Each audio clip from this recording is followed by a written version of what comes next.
No Japão, o passado nunca morre. Ele caminha ao nosso lado nas ruas, sussurra nas sombras e se recusa a ser esquecido. Hoje, vamos desenterrar 5 fantasmas. Um fantasma que dorme e exala odores. Uma sombra que vive entre paredes. Uma vingança que manchou a história com sangue.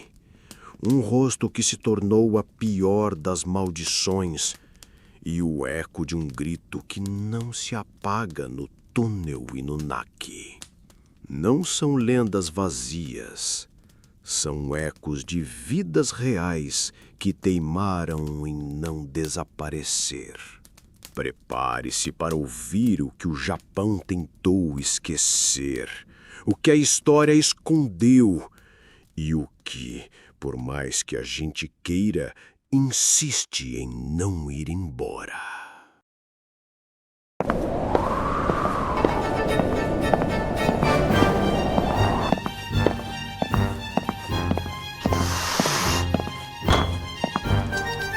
Contos do Penumbra. Ela dizia que o marido dormia. Dormia, ela dizia, como se o tempo também tivesse tirado um cochilo junto com ele. Disse isso no primeiro mês, depois no segundo. Continuou dizendo quando os vizinhos começaram a torcer o nariz ao passar pelo 304. Ele dorme muito, repetia com a doçura de quem serve chá com as 2 mãos.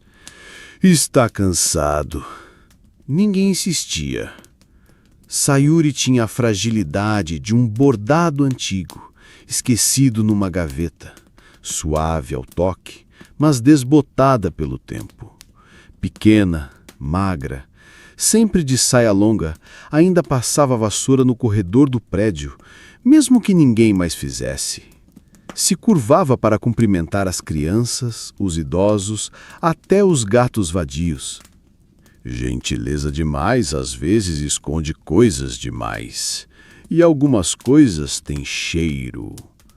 O marido, Takashi, era um contador aposentado, magro, rígido, colecionador de relógios quebrados.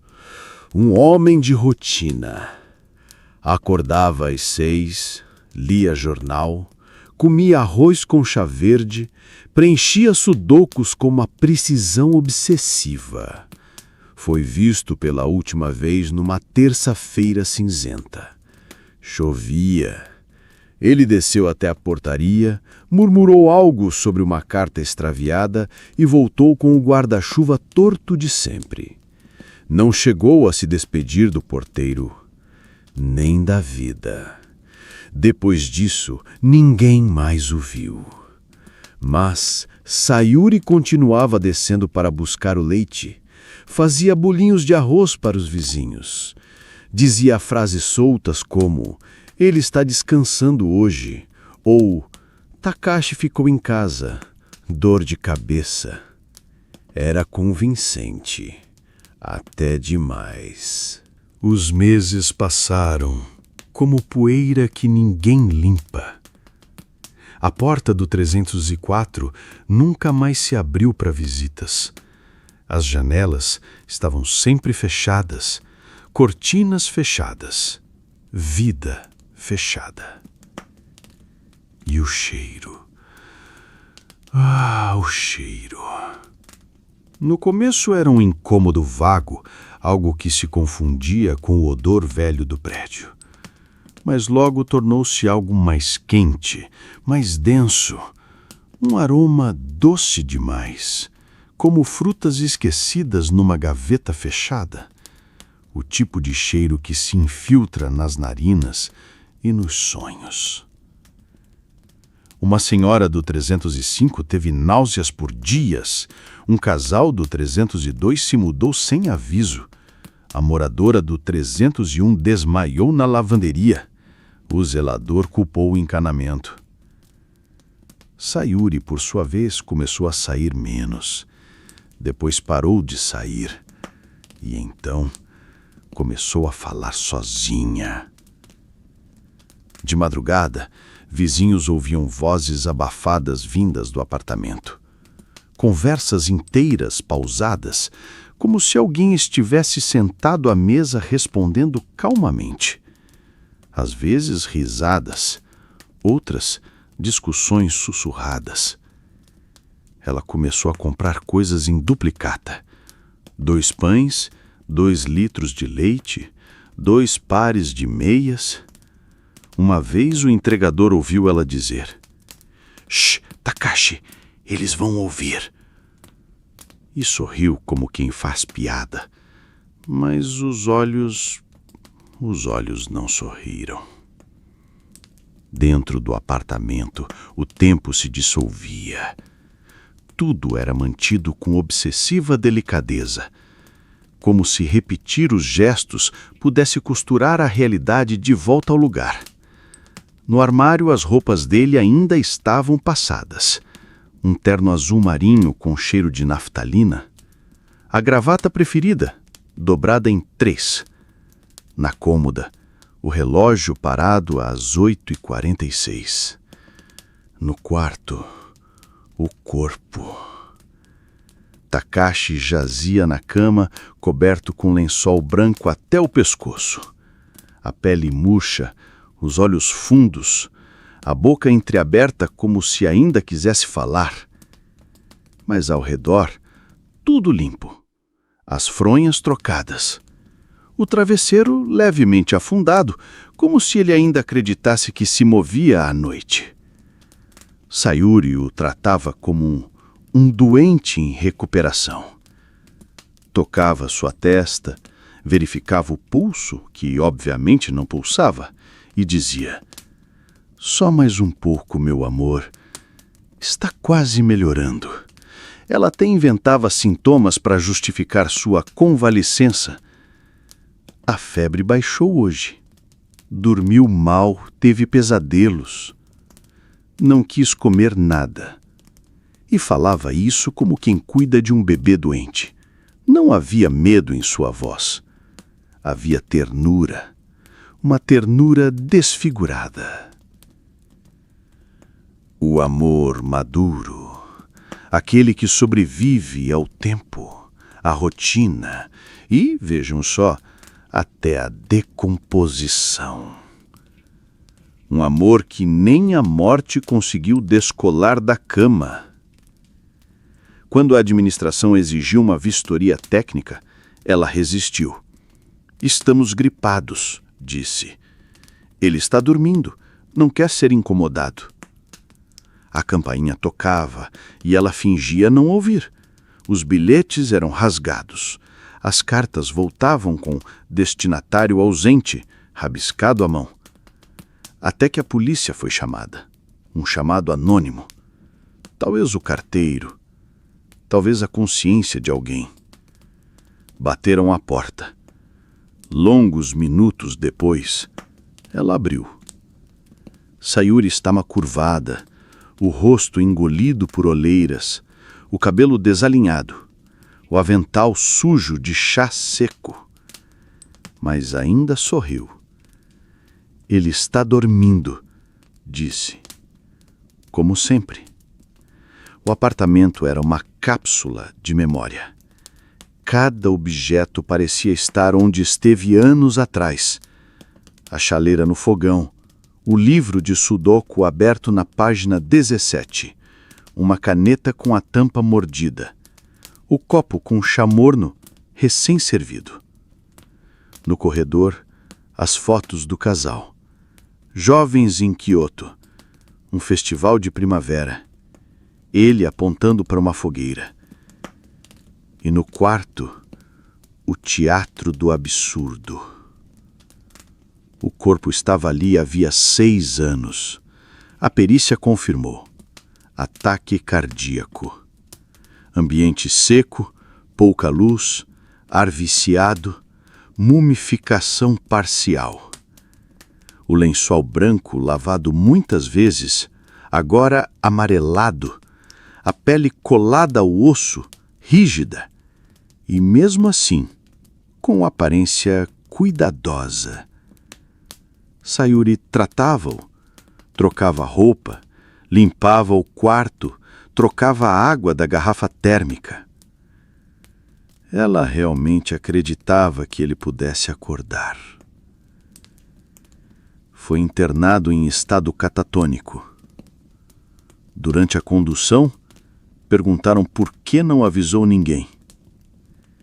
Porque ele ainda estava ali, respondeu, apontando para o peito. Porque eu precisava fingir que o mundo ainda era o mesmo.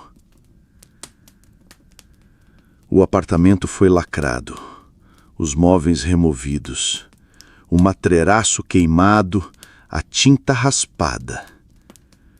Mas o cheiro ficou. Ele se entranhou no rodapé, no rejunte do azulejo, no teto. Nenhum produto químico eliminava completamente, como se o luto tivesse cheiro e não quisesse partir. Hoje o 304 está vazio, mas moradores antigos dizem ouvir coisas. Números murmurados baixinho, som de caneta riscando papel, passos leves no tapete. E em noites mais úmidas, há quem jure ver uma silhueta sentada na beira da cama, de costas para a janela, cuidando de algo que já partiu. O amor não morre, ele apodrece e às vezes se recusa a ir embora. Esse conto foi inspirado em um caso real que chocou o Japão em 2011. Uma mulher foi descoberta vivendo com o corpo do marido morto por mais de 1 ano em seu apartamento, alegando que ele ainda não estava pronto para partir. O mais estranho? Ela cuidava do corpo como se ele estivesse apenas dormindo.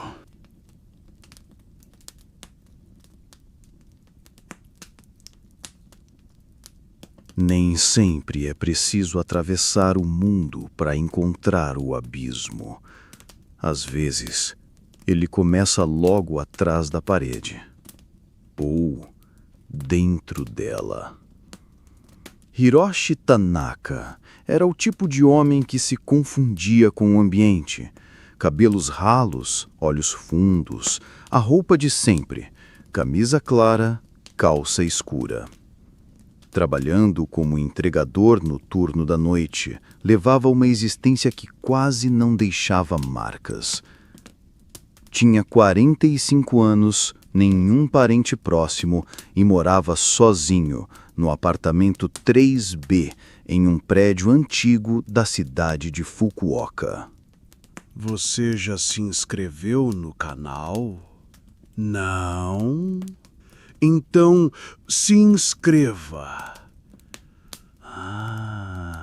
Agora sim.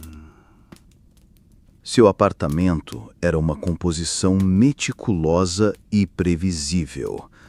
Prateleiras alinhadas com livros organizados por altura, uma chaleira repousando sempre sobre a mesma boca do fogão, a escova de dentes posicionada com precisão, quase ritualística, apontando para o norte por superstição.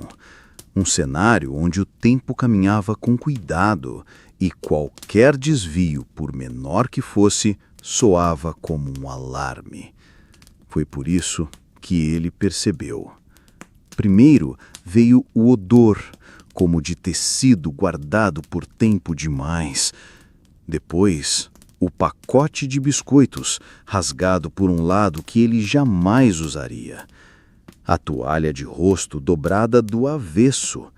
Detalhes ínfimos, tão discretos que poderiam ser atribuídos a distrações do próprio Hiroshi. Mas ele sabia. Aquilo não era dele. Hiroshi era metódico. Não chegava a registrar cada gesto em um diário, mas era do tipo que lembrava onde deixou cada coisa. Um objeto fora do lugar, um som esquisito no meio da madrugada, uma janela entreaberta que ele jurava ter fechado. Tudo isso batia como um tambor na sua cabeça. A dúvida era persistente e irritante. Numa noite chuvosa, voltou para casa mais cedo do que o habitual. Depositou as chaves no pequeno prato de cerâmica ao lado da entrada, retirou os chapéus como sempre fazia e então viu um detalhe fora do lugar. A portiola no alto da cozinha, antes bem fechada, agora entreaberta. Um furo no padrão. Uma falha. Hiroshi aproximou-se com cautela. Subiu numa cadeira e, com a palma da mão, empurrou a madeira gasta. O rangido que ela emitiu não era familiar. Do outro lado havia apenas escuridão, mas o ar parecia ter se movido, como se alguém tivesse estado ali. Como se alguém ainda estivesse, um resquício de calor, como o traço de uma respiração. Depois disso, o apartamento já não parecia seu. Na madrugada, ele ouvia estalos vindos do teto, não assustadores, mas irritantes. Vultos que pareciam sair correndo quando ele virava o rosto. E aquela sensação grudenta, como se a solidão tivesse ficado populosa. Não era paranoia, ainda. Então Hiroshi instalou uma câmera escondida entre os livros. Uma semana de gravação, uma eternidade de espera. E quando finalmente viu as imagens, o queixo caiu. Literalmente. Uma mulher, magra, como uma marionete esquecida num porão empoeirado, os olhos afundados, a pele colada ao osso, como se o tempo tivesse chupado toda a vida e deixado só o invólucro. Ela saía da portiola com a precisão de um ritual antigo. Andava até a geladeira, pegava comida com naturalidade, bebia direto da torneira como quem tem a chave do lugar. Depois, voltava, esgueirando-se pelas madeiras como um segredo mal enterrado. Tudo em um ritmo quase coreografado, silencioso, ensaiado, como se fosse ela que pagasse o aluguel. O inquilino invisível. Não reclama do barulho, não compartilha a senha do Wi-Fi e ainda assim conhece cada centímetro da sua casa melhor que você. Hiroshi levou o vídeo à delegacia. No início, riram. Normal. Mas voltaram, com escada e cara de poucos amigos. No forro do apartamento, entre vigas sujas e isolamento antigo, encontraram a mulher. Frágil, imunda, roupa em farrapos, braços riscados de marcas, os olhos arregalados, como se a luz fosse uma novidade. Ela não fugiu, nem chorou, só olhou para Hiroshi e murmurou: "Aqui ninguém me via", e ele deixava tudo escuro. A perícia confirmou. Ela entrou por uma janela esquecida pelo zelador e ficou. Sem planos, sem alarde, sem nome, apenas ali, vivendo nas dobras da rotina de outra pessoa. Ela esperava ele dormir, esperava o escuro, só então se movia.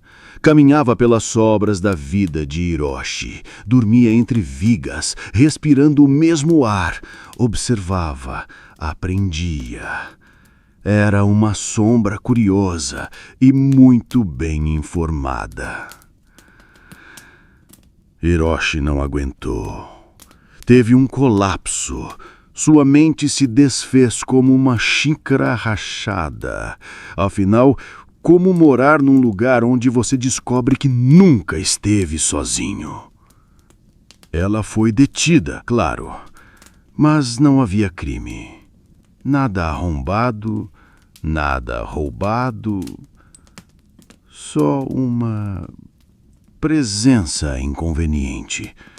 E isso, aparentemente, não entra no Código Penal. Hoje, o apartamento 3B está lacrado. O prédio foi se esvaziando aos poucos, como se algo ali dentro soprasse as almas para fora. Mas os vizinhos do 3A ainda comentam que às vezes de madrugada o teto estala como se alguém engatinhasse entre as vigas, a torneira pinga, a cadeira range e o cheiro, um cheiro de guarda-roupa esquecido, mofado e teimoso, que não sai nem com reza brava. Essa foi a terceira porta. Esse conto foi inspirado em um caso real ocorrido em Fukuoka, Japão, em 2008. Um homem começou a notar pequenas mudanças no seu apartamento. Instalou uma câmera escondida e descobriu que uma mulher vivia escondida dentro do armário superior da cozinha há meses, sem que ele soubesse. Sim, isso aconteceu.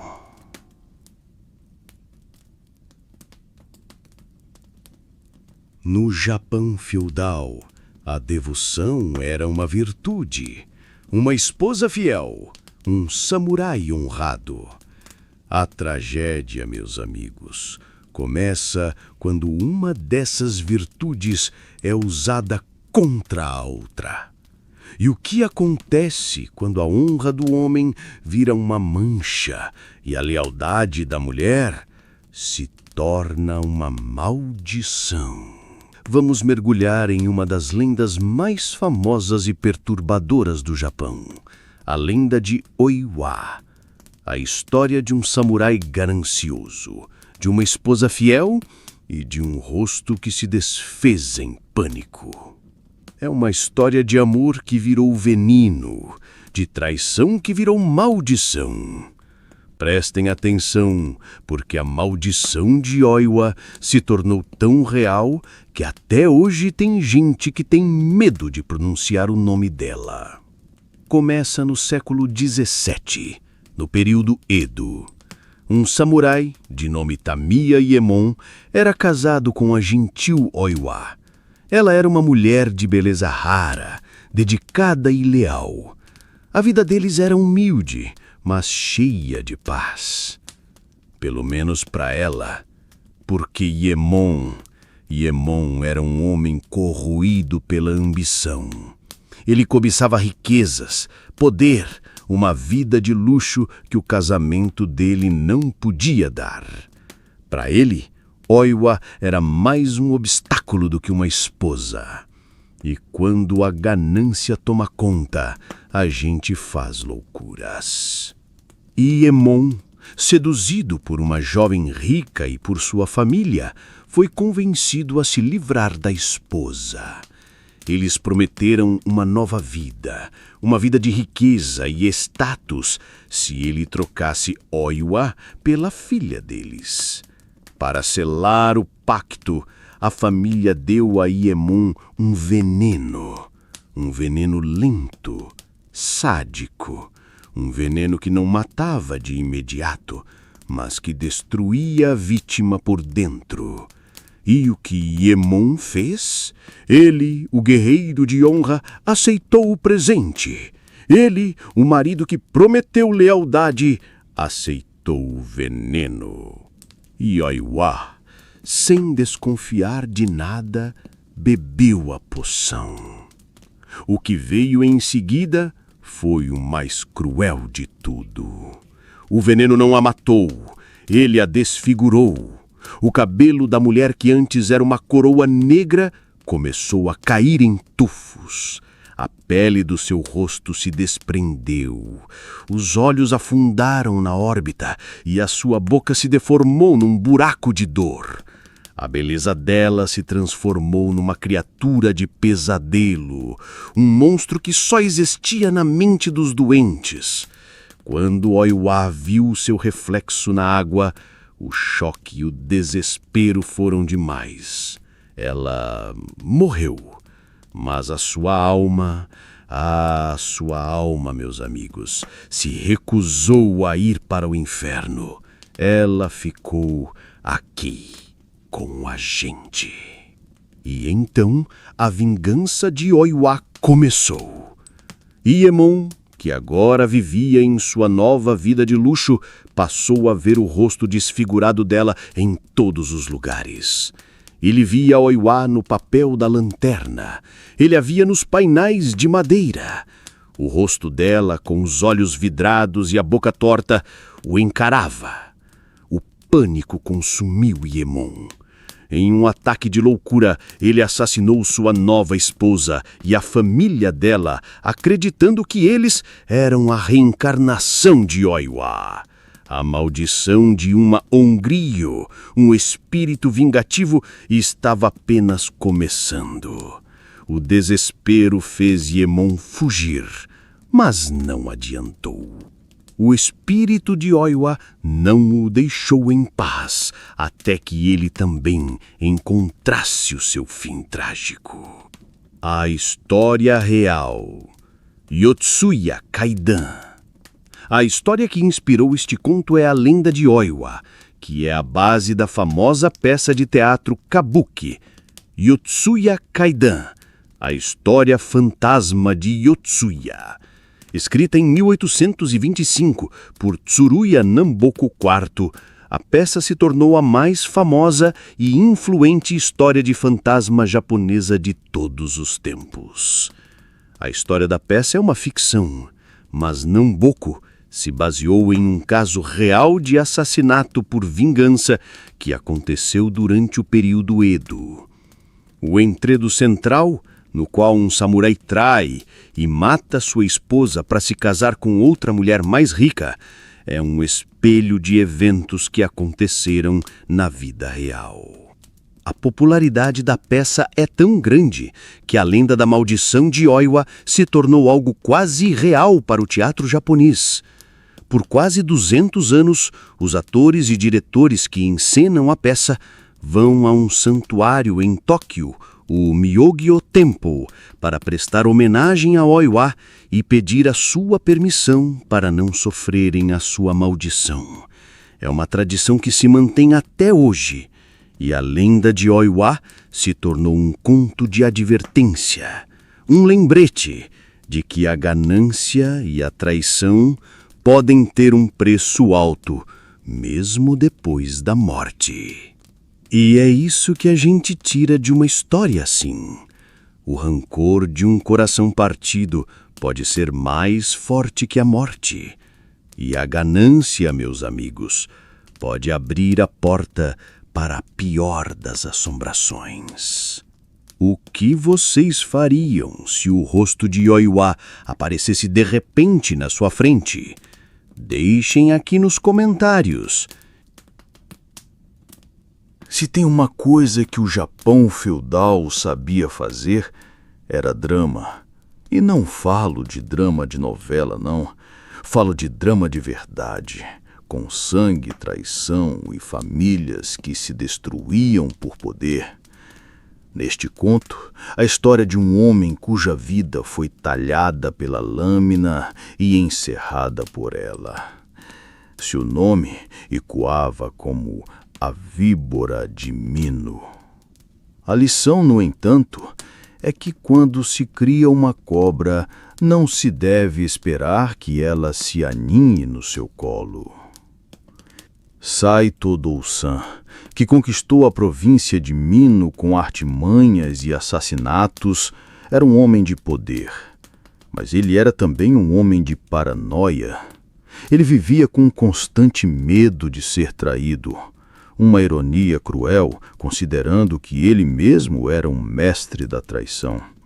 Sua relação com seu filho Yoshitasu era a mais tensa de todas.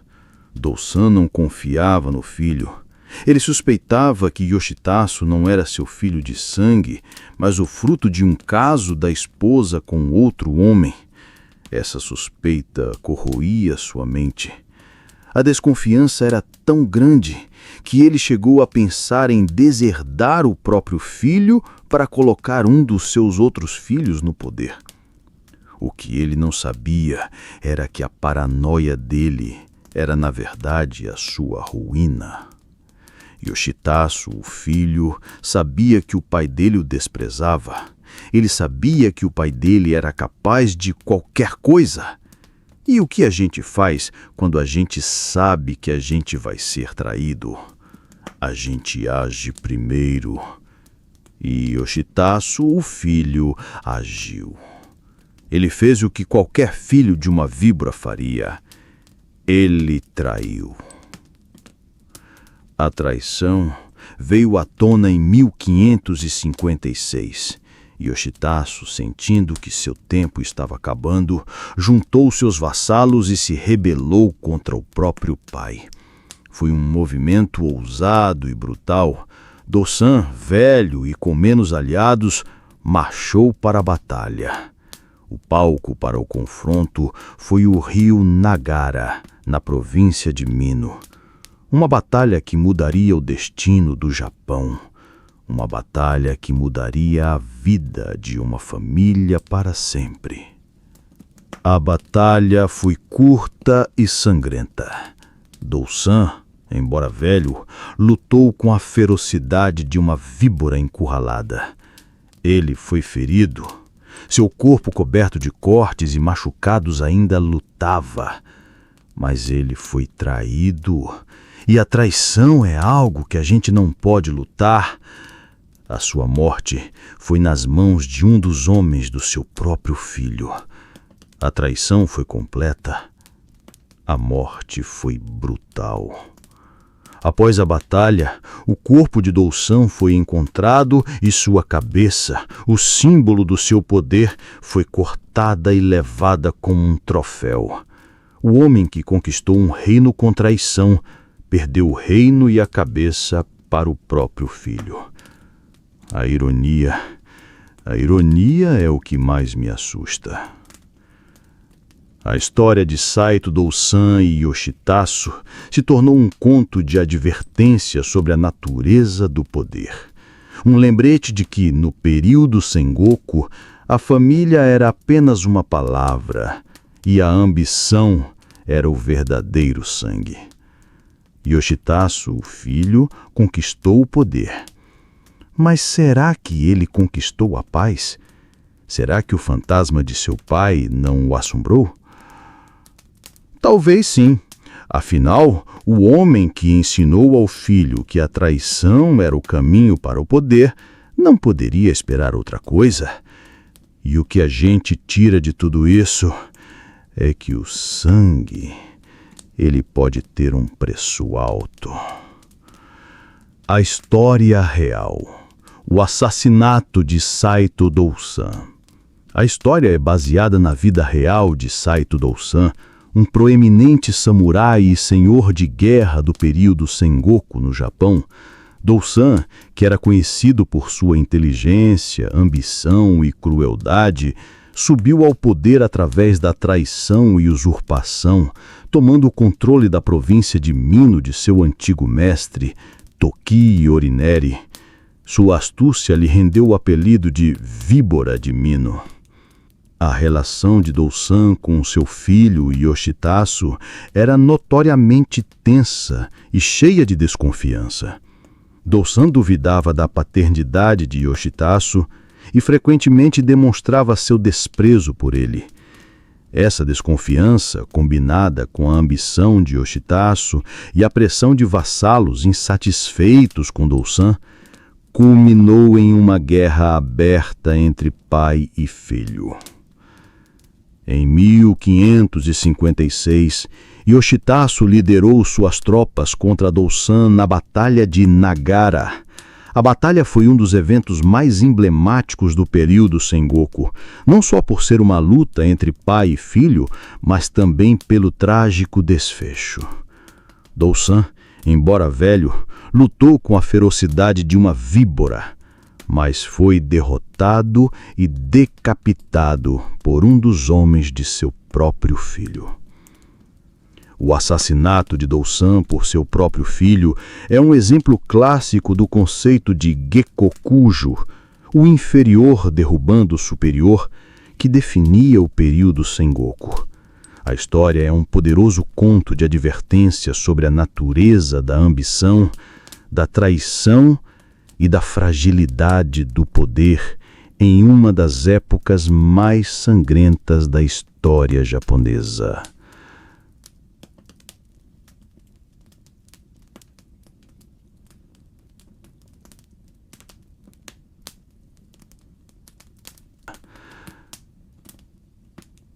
E agora, para o quinto e último conto desta noite. A gente sempre ouve que a vingança é um prato que se come frio, mas em alguns casos ela é um prato que se come em um túnel dos quintos dos infernos. Nesse último conto, Túnel Inunaki, um lugar que se tornou um dos mais temidos do Japão e onde uma tragédia real deu origem a uma vingança do sobrenatural. O que aconteceu lá não foi um fantasma ou um demônio. Foi a crueldade humana, uma crueldade que se tornou um fantasma. E um fantasma que decidiu cobrar a dívida. E, se ainda não o fizeram, aproveitem e se inscrevam no canal. Isso é muito importante para o crescimento do canal. Era dezembro de 1988, em Fukuoka. O inverno já dava as caras e o ar frio cortava a pele. Em meio a essa frieza, vivia um jovem de 20 anos, cujo nome a história prefere esquecer, mas cuja dor o túnel não esqueceu. Vamos chamá-lo de Akira, um jovem comum, trabalhador, voltando para casa depois de um longo dia, sem a menor ideia de que aquela seria sua última jornada. Enquanto Akira caminhava, uma nuvem escura se formou à sua volta. Não era uma nuvem de chuva, mas de maldade. 4 jovens, delinquentes de carteirinha, que viviam para o caos, para a adrenalina do poder sobre os mais fracos. Eles estavam entediados, procurando por uma emoção. E o azar de Akira foi estar no lugar errado, na hora errada.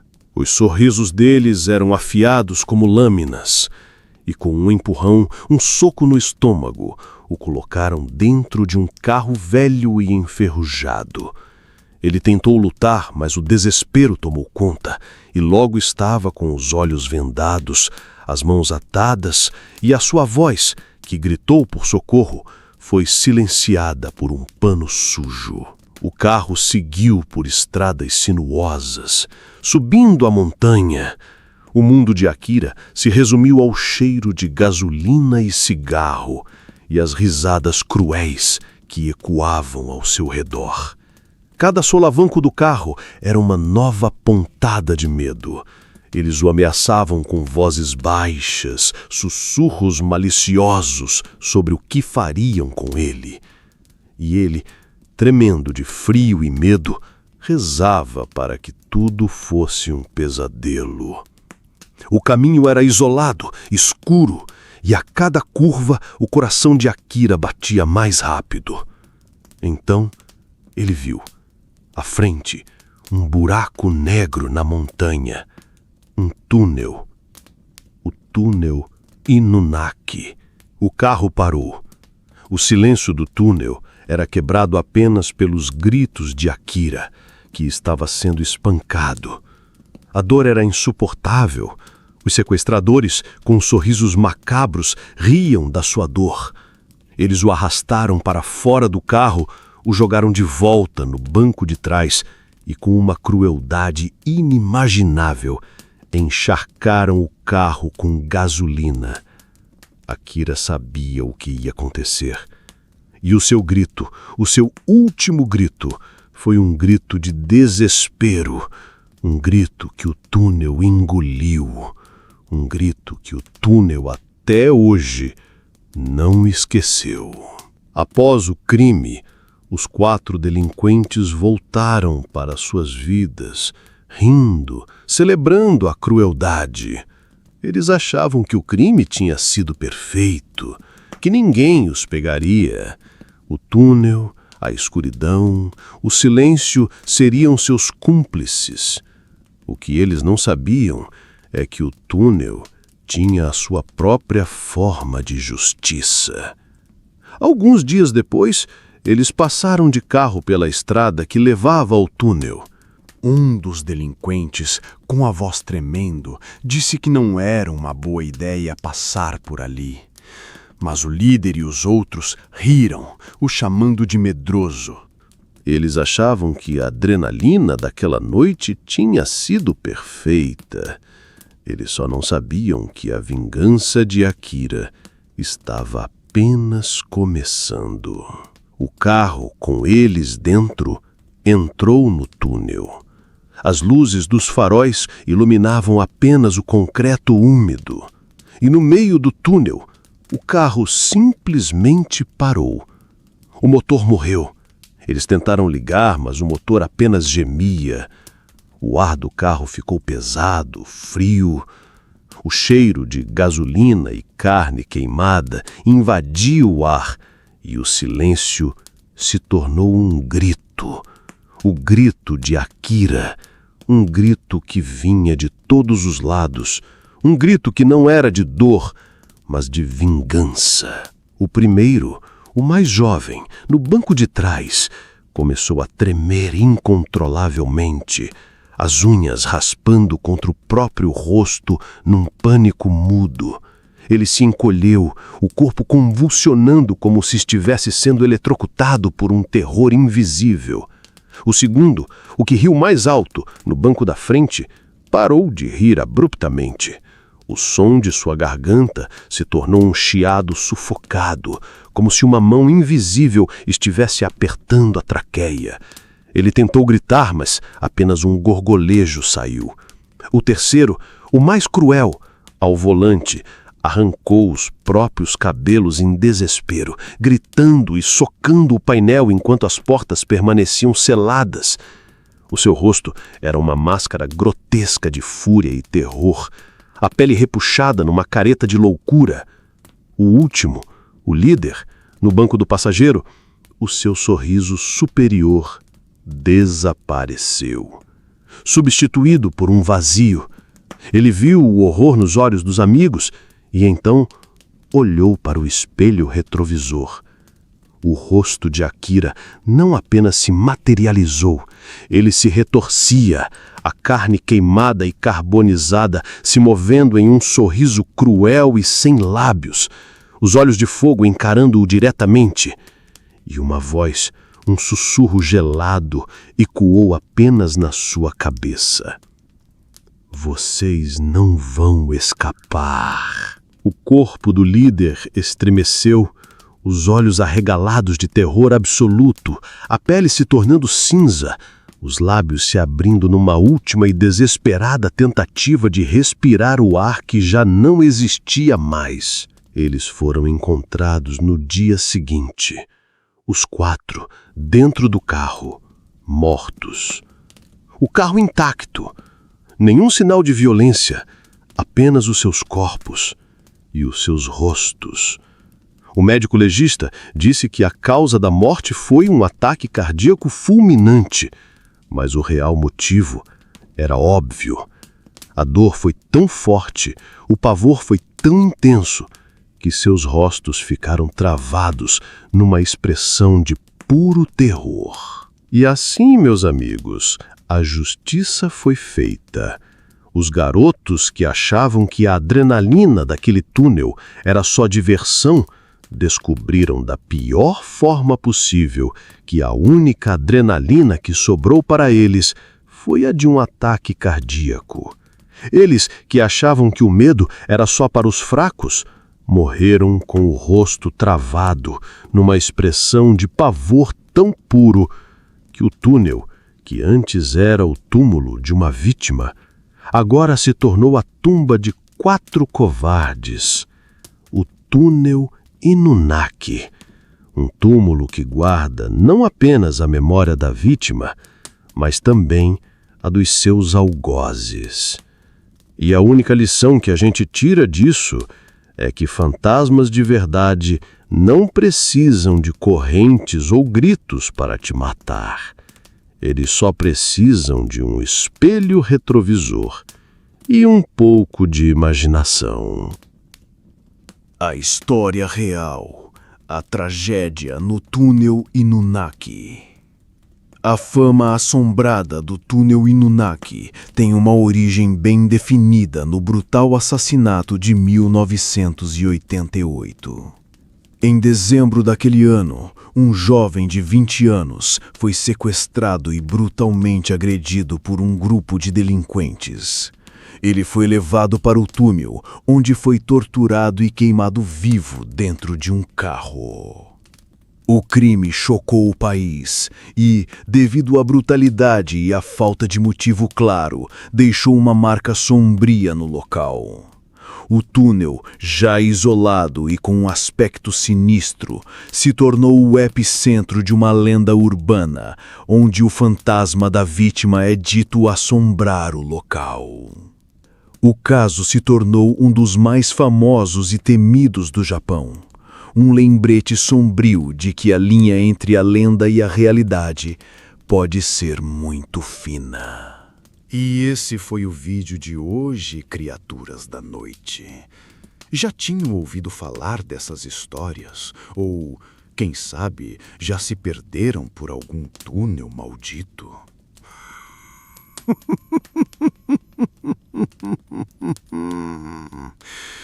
Se conhecerem mais casos assim, contem aí nos comentários. Quem sabe eu não apareça para dar uma espiada.